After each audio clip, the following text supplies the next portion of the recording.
લોકસભા બેઠક માટે નવસારી જિલ્લામાં મતદાનની તૈયારીઓ શરૂ કરી દેવામાં આવી છે। નવસારી લોકસભા બેઠક પર લિંબાયત, ઉધના, મજૂરા 84, જલાલપુર, નવસારી અને ગણદેવી વિધાનસભા બેઠકોનો સમાવેશ થાય છે।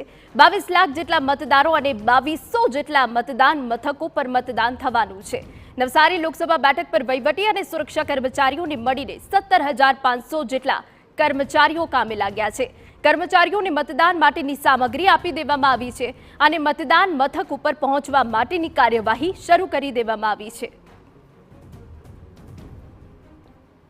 25 નવસારી લોકસભા બેઠક પર મતદાન માટેની તૈયારીઓ શરૂ કરી દેવામાં આવી છે। ખાસ કરીને નવસારી, જલાલપોર અને ગણદેવી 3 વિધાનસભા બેઠકો નવસારી જિલ્લામાં આવે છે, એની તૈયારીઓ શરૂ કરી દેવામાં આવી છે। આજે વાત કરીશું નવસારીના પ્રાંત અધિકારી સાથે વાત કરીશું। સાહેબ, કેવા પ્રકારની તૈયારી આપણી જે વિધાનસભાઓ આવે છે એમાં કેટલા કર્મચારીઓ અને શું વ્યવસ્થા કરવામાં?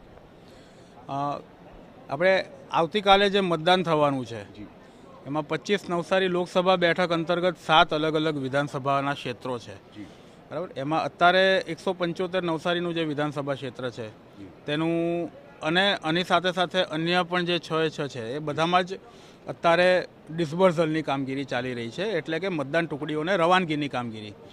તો આજે સવારથી દરેક સેન્ટર પર બધા જ અહીંયા અગરવાલ કોલેજ પર જે અમારું સેન્ટર છે 175નું, એમાં લગભગ અમારા 248 બૂથ છે તેને ધ્યાને રાખીને લગભગ 1500 જેવા કર્મચારીઓ અહીંયા હાજર થઈ ગયા છે અને એમને એમની ટુકડી માટેની સ્ટેશનરી તથા ઈવીએમની ફાળવણી અત્યારે ચાલી રહી છે।